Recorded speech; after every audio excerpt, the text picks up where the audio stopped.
Good morning. I have a terrible cold, so my voice is not at its best. I'm very honored to be here. I know how it's very important for the film to travel and be seen by all kinds of people. That's how we manage to influence changes in the life of our people.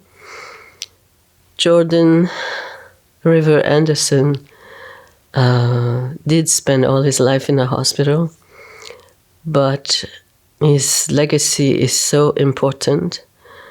While the government passed a motion at one point in 2007 to say that children should be treated equally, and whenever a government is asked for help, whether it's provincial or federal, that first government should take care of the child and then do their fight behind and decide whoever is responsible later. But I would tell you that for me, at this time in my life, to realize that I know that justice is possible. Sometimes it's very hard to get to that feeling. Not only did this happen here with Jordan after so many years of struggling, inside the government itself, which means Indian affairs, there is a different attitude. I hope that they keep it. That the services must be equal, but it's an attitude, and I really believe principally myself, that is because some of our people are working inside these departments and influencing real change. And you will see at the film at the end how not only justice is possible, but a change. Like I find there's an ear all over the country, everywhere I go. And this is only, you could say, maybe the last 10 years or so. Of course, the reconciliation had a lot to do with it. And but I think in general, Canadians wants to know what's the real history and want to see changes, and I think this is the time. I'm very happy I lived this long to see the changes, and thank you for all you do. So to begin, thank you so much for bringing us your beautiful film. I think watching it, everyone can immediately understand what would draw you to this particular project. I don't think anyone has trouble connecting with let's get children health care. But can you tell us just how you got started on this film? It was quite a while ago. In 2011, I began to work on this. The first interview in Norway House with the father, Ernest Anderson, was done at that time. But children has always been my main concern in life.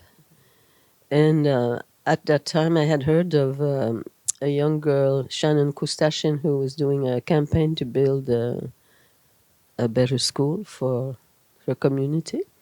So I got very curious in this, and I phoned Cindy Blackstock, and she told me more about what was really happening. So I went first to Attawapiskat in 2010, I guess. And I decided to do something about the campaign in the school. And while I was there, the housing crisis occurred. So I switched my production and did a film on that. And the last 7 films are a continuation of, they all have something in common. It's a continuity of the life and the needs and the injustice and all those things. And then there was the fact that they had passed a motion of Jordan's principle and discovering that none of them could get help through that motion. So I followed that, and we filmed everything in the courthouse, and as you can see in the film.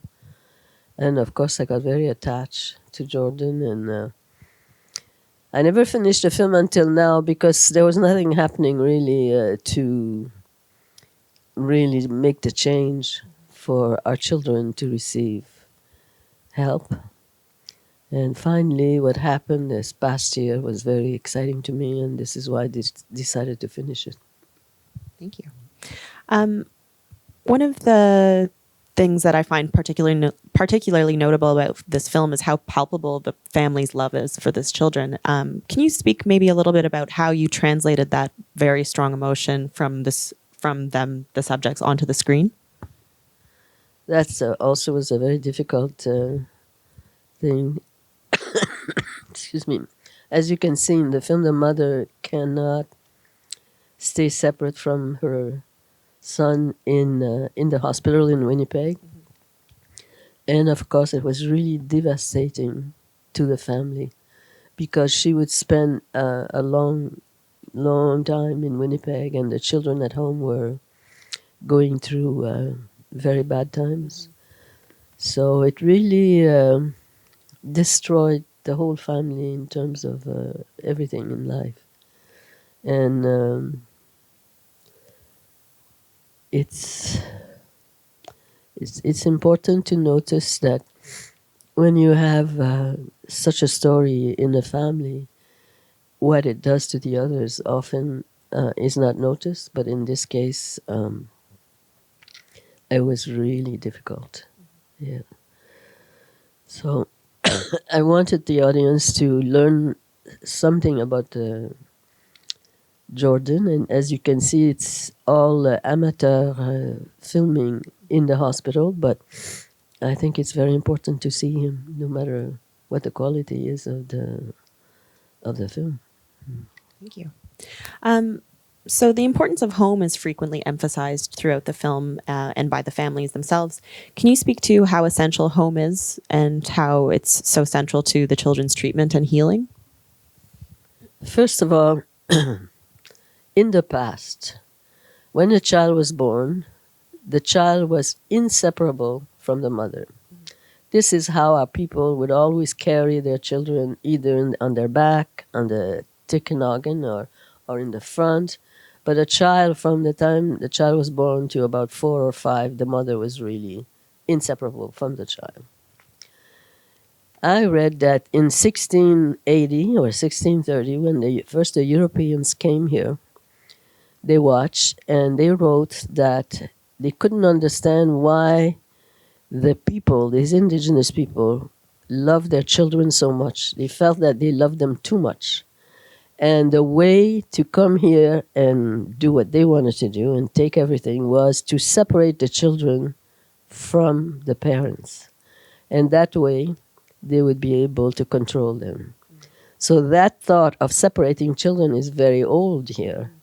And all these generations that have gone through that and have been destroyed in many ways, it's hard to talk about, is not new.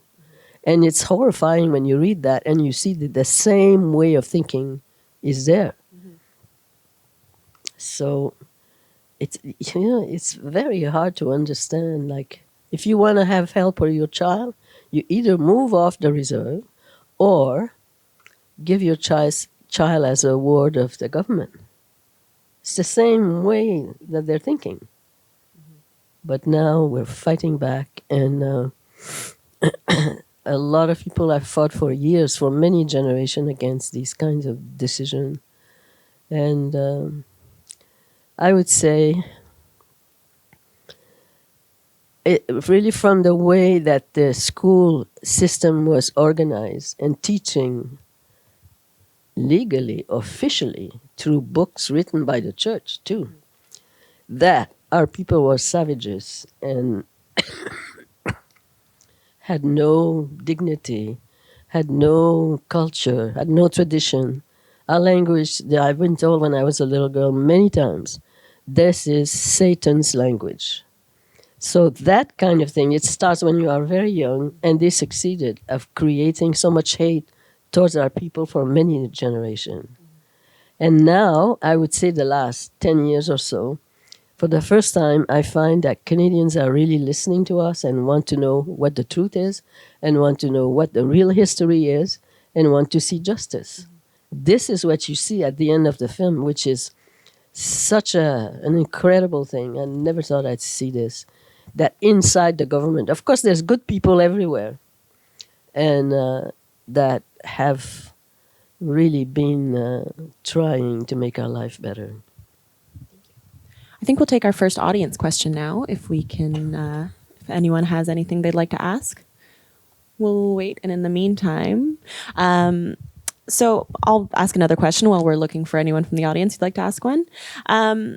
You mentioned kind of this idea of dignity, and I think, again, one of the things that's very striking is you are obviously speaking to families that are going through very difficult times, and their children are going through very difficult times, but the sense of dignity is obviously very, you give them such an opportunity to kind of really speak for themselves. And I think, especially when you compare it with the court part, that balance seems to be a very finely struck throughout the film. Can you speak a little bit about that?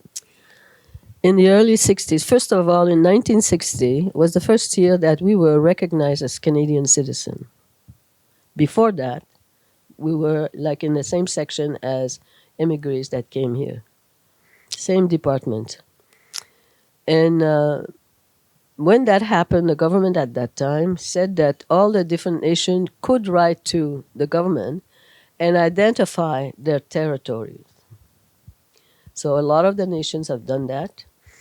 And as I'm sure you know, there have been some treaties. There was 11 big treaties in Canada made with the Queen, Queen Victoria, and the King, George II, I think. And mainly in the prairies, in Ontario, and in BC. In Quebec, there was no such treaties. Why? The first people who came to Quebec were French. And the French, their attitude and their way of thinking was then, we have conquered this country, it's our country. You don't have to make treaties. It's ours. We're taking it. We've conquered these people. So there was never any treaties in Quebec, except much later on, a treaty with the James Bay Dam, which was done with the province. In the rest of Canada, there are those treaties, and a lot of the treaties, all of them, have written the treaty. Of course, it was the white people who was doing this, and wrote things in there that was never told to the people who were signing, like surrendering your land. And there were a lot of lies in the way that they would explain the treaty to a community or to a nation. And they didn't know what they were signing, really. Now, it's come to a time, since 1960, the government has tried to address the actual treaties to make them more fair or whatever reasons, mainly out west. Some of them seem to be very satisfied and doing very well. Some land have been returned to the people and monies to be able to start businesses or whatever. Some people have refused to sign the treaties because the government is forcing them to let go of certain rights and changing that. We say that the people, like in Quebec, for instance, there was never any treaty there, but that eventually treaties will come. And when they appear in court with the old treaties, and people are fighting and it takes years before there are changes, the judges have said that it's what the people have been told. That's where the truth is, and that counts. So the lies that's written on the paper is no longer feasible. So that's an interesting part. And I think as years go by, the history of this country is being told like what was the real history, and it's a different time. I just find that this time now is it's more than encouraging. It's much more profound because it's the understanding of all Canadians, which is very different than what they've been told how to think in the past. And that's the difference we're living right now. Any questions from the audience we can too. We have one coming right here. Thank you. Thank you. First of all, Alanis, thank you very much for being with us today, especially when you must be feeling kind of crummy with the cold. We appreciate it. And you have played, you and your teams have played such an important role for such a long time in bearing witness to the fundamental and such long-standing injustices, and also the battles and the disappointments. And now you're focused on the possibilities. And I wonder how you manage as a filmmaker, as an activist, as a woman, your own balance between the disappointments of history and the possibilities that you're showing us now. At the end, I really feel, you know who first of all, I'll tell you who my mentor is, and it's Nelson Mandela. And there's many books about Nelson Mandela. There's one that he wrote himself, and that's the one that I've been studying. And he describes when he was in jail, like for 30 years or so, he would hear on the same floor someone that's being tortured. Some of his people are being tortured, and they're screaming and crying, and it's just horrifying.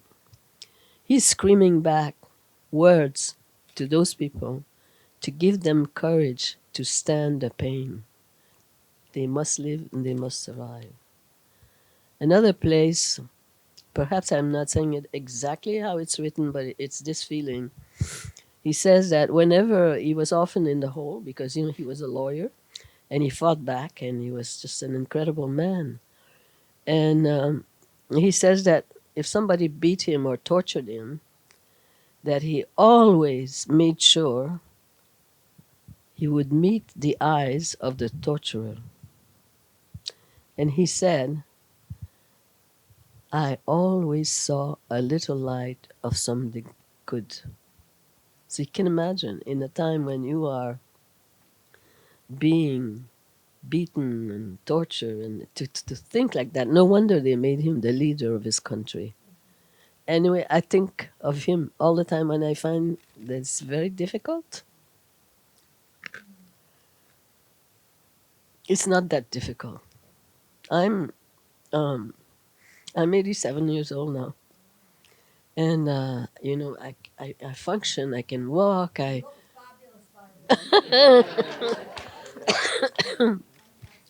can do everything.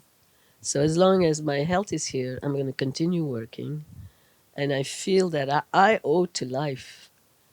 Somehow I've been protected through a lot of awful situation, and I am thankful. And I know that all of you here can help us. I know that there's something good in you, and it's more apparent more than ever. And I'm so lucky to still be alive to witness this. Thank you. We have another question right here. Yeah. Ani, hi, my name is Chelsea Reed. My mom's family come from Tikmikshing and Anishinaabeg, just outside of Sudbury, and I just wanted to comment that she's been working over the last few years with Indigenous child welfare agencies like Nagda-Windaman and like Wabnong Bemjiwang, which was for Henry Inlet, and that she's been speaking to me a lot recently about Jordan's Principle and how that's impacted child welfare agencies like that. And the reason that I wanted to share this is because I'm not entirely sure if the audience is aware of the history of why child welfare agencies like these exist. And a lot of them were formed in response to the 60s scoop when families or children were being taken from communities as part of the assimilation effort. And so to hear her talk about Jordan's Principle and to hear how it's impacting these organizations currently is just really amazing and inspiring. And I just wanted to say Chimigwash for making a film where people can connect with this and like learn about this, because it's so important and is currently doing a lot of good in the world. So Chimigwash.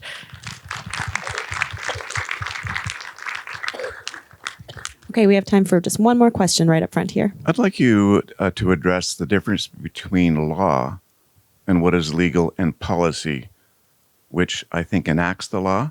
You made a point in the film, a couple of people talked about it. Can you address the issue? Like, how do we distinguish between the two?